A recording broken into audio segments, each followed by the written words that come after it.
Hey, we got some Madolche for everybody today. So out of, what was it, the Wolf Grounds, this was a box tournament in Perth, Australia on January 10th. And I'm not quite sure how many people were playing, but this was Yatin Patel's first place list for everybody. And I'm going to be honest with you, it's always a nice thing to see Madolche do something.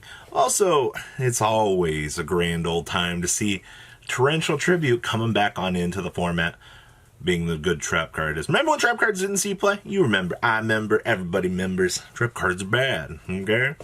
So, what makes this deck good? It's just the ability to produce combo for really no effort. Alright? You make these pretty big, well-protected boards, and your opponent has to break it. I mean, you've got cleanup on aisle 9 with the Queen T army, so you have extending power, protection. I mean, this deck kind of just has everything except for putting up a lot of negates on the opponent's turn, but let's be honest here. Not everything is about putting up 35,000 negates. Make sure you guys are subscribed so you guys do not miss out on more cool deck profiles. Right. Alright, so we have triple copies of the ever so amazing Angeli. I hate the fact that this card is so good. This card becomes Hoot Cake. We only have one Hoot Cake. Multiple Hoot Cakes. I know people were trying to play 2 of these at one point, but I kind of feel like that this card just is a brick 95% of the time. So we've officially gone down to 1 of this at this point. We have the triple copies of the Madolche. The searching capability of this is going to be the main thing you care about. 2 Messenger Lotto for the searching. And then we have triple copies of the Puting Susyor. This card being a broken extender, so good. And then we have triple copies of Gamma with the 1 driver. And then we have something interesting here. We have 1 Summoner Monk. So we do have a large amount of spells that are once per turns. So in a situation where you open up like double Talons or double Extra, you can pawn one of them off to go get a combo piece, essentially, or an extender, depending on how you want to do things. I think that this is actually a really cool addition to the deck. Also, it's only a 1-of, so if you're not going to run into any issue playing 1 of this. All right, like that's kind of what we're getting at here. Is 1 does not hurt this deck. I feel like you just kind of took the place of the second Hoot Cake and some of the more modern builds. So quite cool. We also have 1 Called by the Grave, 2 copies of Cosmic Cyclone, 2 copies of Salon. You guys know how good this card is, right? Triple copies of Extravagance for draw power, triple copies of TTT, and then we have 2 Imperm. Then we have 1 Madolche Knights. When a monster effect is activating, if you have no cards or no monsters in your graveyard, negate that activation. And then if you control a Madolche Pudding Set, shuffle 1 random card in your opponent's hand into the deck. A lot of people have talked bad about Knights for, oh god, so long. And to see that this card is actually seeing play right now, especially in something like this, is actually quite nice. Alright, it's searchable, by the way. We also have triple copies of Promenade, triple copies of Torrential Tribute, and then 2 copies of Trap Trick. Remember, Trap Trick can be anything you want it to be. It's basically your 4th copy of all these. Extra deck down here is some basic stuff. We have 2 Phoenix, 1 Cerberus, 2 Gravity Controller, triple copies of Glass Filet, triple copies of Tiaramisu, triple copies of Shock Lala Mode with 1 Adignister, and 1 Omega. Side deck here we have triple Drone Lockbird, triple Nibiru, triple Lightning Storm, triple Mystic Vine, and then triple copies of Silent Graveyard. Discard 1 card. Effects that activate in the graveyard this turn are negated. Holy moly.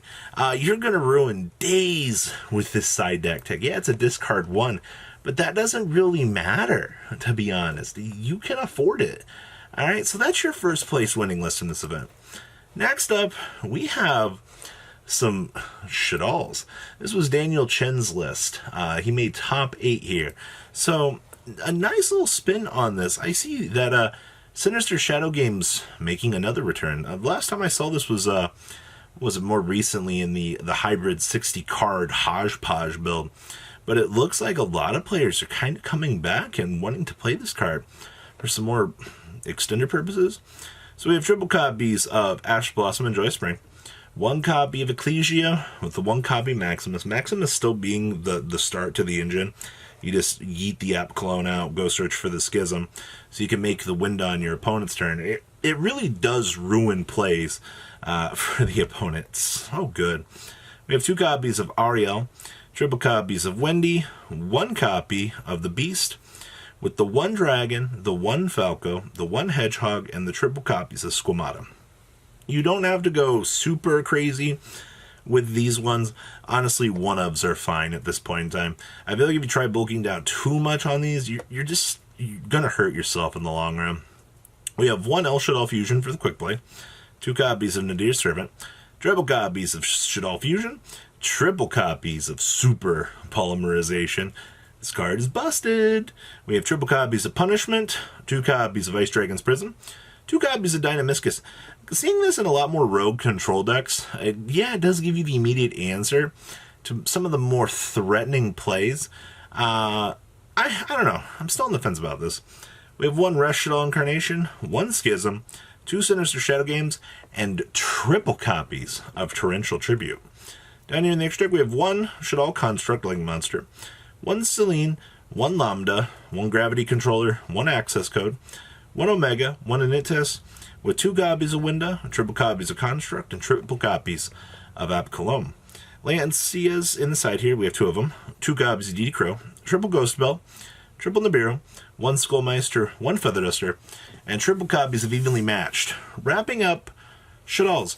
I do like the control aspect a lot. Alright, just infinitely polymerization, whether or not through your opponent's resources, getting the fuse from the deck with Shaddoll Fusion's good plussing, the ability to use Ecclesia to control the opponent or get to a Maximus setup. This deck is really good in both modes. I wish it was a little bit better than it actually is, but this deck is really good at what it wants to do, and it breaks some boards. Last up here, we have, this is a much different take. This is Leo Martinez's Altergeist list for everybody. Now, this is 50 cards. It's been a little while since we've seen something, I would say, this out of the norm here. He also made top 8 at this event. So, we have 1 Altergeist, Kungari, triple copies of Marionetter, triple copies of the Meliziques, triple copies of the Multifaker, triple copies of the Siliquidos Man. I've seen so many people push down to 1 in this format. Now, we just broke theory and we just 3-ups the deck. Triple copies of Ash Blossom and Joyous Spring, with triple copies of Ecclesia, but only 1 Fleur-de-Lis. That is very, very interesting. Alright, it's only the 1 Kunguri, by the way. Interesting. Spells, we have the triple copies of the Nadir's Servant, triple copies of the Pot of Desires. Are we actually just maximizing on wanting to play the Desires in this deck instead of the extra? Technically, playing the Desires does open up for, I would say, some more rogue picks. Hey, you get to play with your extra deck more. I guess that's the biggest concern here. Is you build a larger deck, and then in exchange for you can play with your extra deck more. I guess it's interesting. We have triple copies of Manifestation. This man is wild. We have triple copies of Protocol, triple copies of Punishment, triple copies of Infinite Impermanence, triple copies of Personal Spoofing, with triple copies of Solemn Judgment, triple copies of Solemn Strike, and triple copies of Yield Torrential Tribute. I'm actually surprised that we just didn't say screw it and just put in the triple copies of the Trap Trick, make the deck 53 cards, and just play the extra extension of traps. Alright, extra deck here we have 1 Almirage, 1 Anima, 1 Ningrisu, 1 Link Kribo, 1 Unicorn, 1 Phoenix, 1 Cerberus, 1 Borreload, triple copies of Hextia, 1 Access Code, 1 Wind Pegasus, 1 Titanclad, and 1 Anintis. Side deck here we have triple Gamma Seal, triple Cosmic, triple Evenly Matched, triple Masker Restrict. You get this face up against Drytron, they're walking away from the table. And the triple copies of Transmigration Prophecy, wrapping up your chunk of deck list from the box tournament at Wolf Grounds in Perth, Australia. So some different metagame results. I like these, especially seeing Madolche getting the chance to shine is a very nice thing. So what do you guys think about these lists? Please leave a comment down below. Tell me what you guys think about them. I like hearing what you guys have to say about these really weird lists. And I'll see your beautiful faces later on in the day. Peace out, guys. Thank you, patrons, for making the ride never truly end. Without you guys' support, well, I would probably be doing Truffle Shuffle videos for a living. Guys, please check out VanCall40 for all of your Cardfight Vanguard content brought to you by MCall40. And if you are looking to pick up singles, check out mcallgames.com for your trading card game needs. Thanks for watching, everybody.